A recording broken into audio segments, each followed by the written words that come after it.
नमस्कार स्वागत करुच्ची आज मुख्य गुरुत्वपूर्ण खबर को आपको एवं आम हस्तगत होता खबर रही बात्या संपर्कित जानिबा बात्या किभली भाव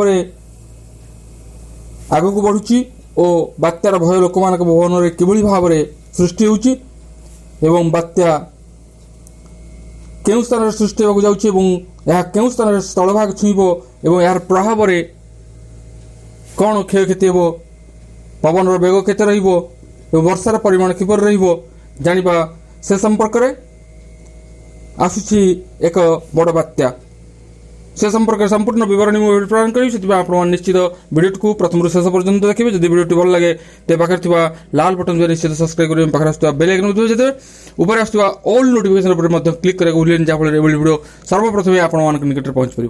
तेज आसतु जानिबा आज रही बात्या संपर्कित विशेष गुरुत्वपूर्ण सूचना। तेबे बात्यार भय समस्त मन में सृष्टि होइछि जहाँकि आसंता 25 तारीख बेलू एक बात्या बंगोपसागर रे आसुछि। तेणु यह केउठार माड़ हेबो जानिबा से संपर्क में 120 किलोमीटर बेगरे बहिबो पवन ता सांगकु प्रबल वर्षा। तृतीय पर्याय भोट दिन माड़ हेबो ओडिशा उपकूल रे 25 तारीख संध्या 8टा कि 9टा बेले पारादीपरू बालेश्वर मध्य स्थलभाग में प्रवेश करिबो एमिति पूर्वानुमान आनिछि एकाधिक पाग मॉडल। तेबे बढ़िला बात्यार भय 25 तारीख उपकूल ओडिशार भोट कटक भुवनेश्वर पुरी ढेंकानाल केन्दुझर और संबलपुर लोकसभा सह 42 विधानसभा पाई हेबो मतदान। सही दिन पाई वर्षा पवन भय किंतु भारतीय पाणीपाग विभाग बात्या नहीं कौनसी पूर्वानुमान दे नहीं एजाए। बंगोपसागर हेबाकु थिबा लघुचाप अवपात रूप नेब अनेक पाणीपाग मॉडल आकलन कलेनी। यह अधिक घनीभूत होई तीव्र अवपात और पर बात्यारे परिणत हेबो याकु नै बात्यार भय बढ़िछि। किछि मॉडल आज भीषण बात्यार पूर्वानुमान कलेनी किंतु 2 दिन पर पूरा चित्र स्पष्ट हेबो बोली पाणीपाग विशेषज्ञ कहउछन्ति। जीएफएस मॉडल आकलन करुछि 25 तारीख संध्या 8टा बेलू भीषण रूप नहीं धामरा पाखापाखि माड़ हो पारे बात्या ता पूर्वर सकाल आरंभ हो जाइथिबो पूरा उपकूल और आभ्यंतरीण ओडिशा रे प्रबल वर्षा। ECMWD बा बी दर्शाई बात्या रूप नहीं पारे लघुचाप किंतु पवन बेग 80 ରୁ 90 किलोमीटर भितर रही पारे। 25 तारीख राति प्राय 9टा बेलू धामरा पाखापाखि स्थलभाग छुईब बात्या।